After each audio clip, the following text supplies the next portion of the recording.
Deuteronomy 31. Joshua to succeed Moses. Then Moses went out and spoke these words to all Israel, I am now 120 years old and I am no longer able to lead you.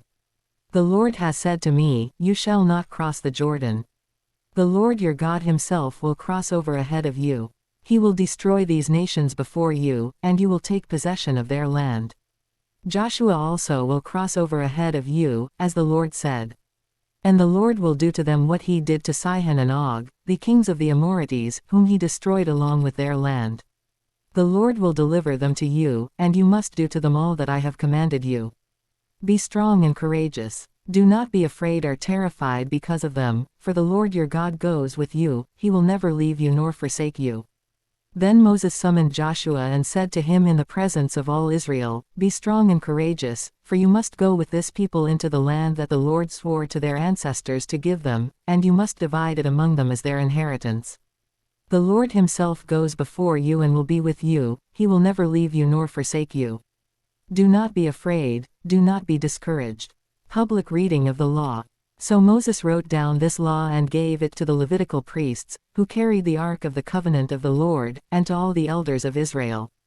Then Moses commanded them, at the end of every 7 years, in the year for canceling debts, during the festival of tabernacles, when all Israel comes to appear before the Lord your God at the place he will choose, you shall read this law before them in their hearing.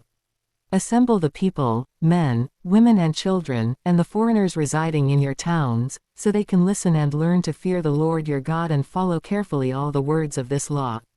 Their children, who do not know this law, must hear it and learn to fear the Lord your God as long as you live in the land you are crossing the Jordan to possess. Israel's rebellion predicted. The Lord said to Moses, Now the day of your death is near. Call Joshua and present yourselves at the tent of meeting, where I will commission him. So Moses and Joshua came and presented themselves at the tent of meeting. Then the Lord appeared at the tent in a pillar of cloud, and the cloud stood over the entrance to the tent.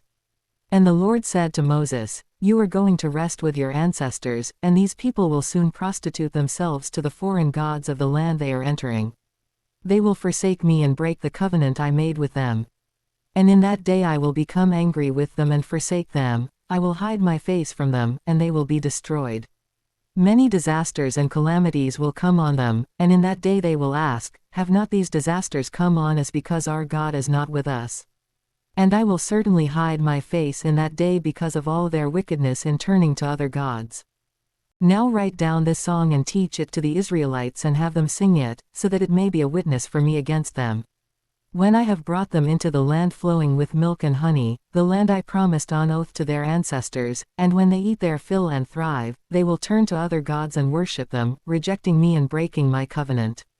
And when many disasters and calamities come on them, this song will testify against them, because it will not be forgotten by their descendants. I know what they are disposed to do, even before I bring them into the land I promised them on oath. So Moses wrote down this song that day and taught it to the Israelites. The Lord gave this command to Joshua son of Nun, Be strong and courageous, for you will bring the Israelites into the land I promised them on oath, and I myself will be with you. After Moses finished writing in a book the words of this law from beginning to end, he gave this command to the Levites who carried the ark of the covenant of the Lord, Take this book of the law and place it beside the ark of the covenant of the Lord your God.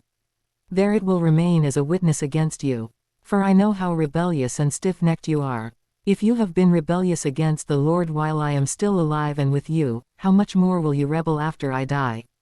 Assemble before me all the elders of your tribes and all your officials, so that I can speak these words in their hearing and call the heavens and the earth to testify against them. For I know that after my death you are sure to become utterly corrupt and to turn from the way I have commanded you. In days to come, disaster will fall on you because you will do evil in the sight of the Lord and arouse his anger by what your hands have made. The Song of Moses. And Moses recited the words of this song from beginning to end in the hearing of the whole assembly of Israel.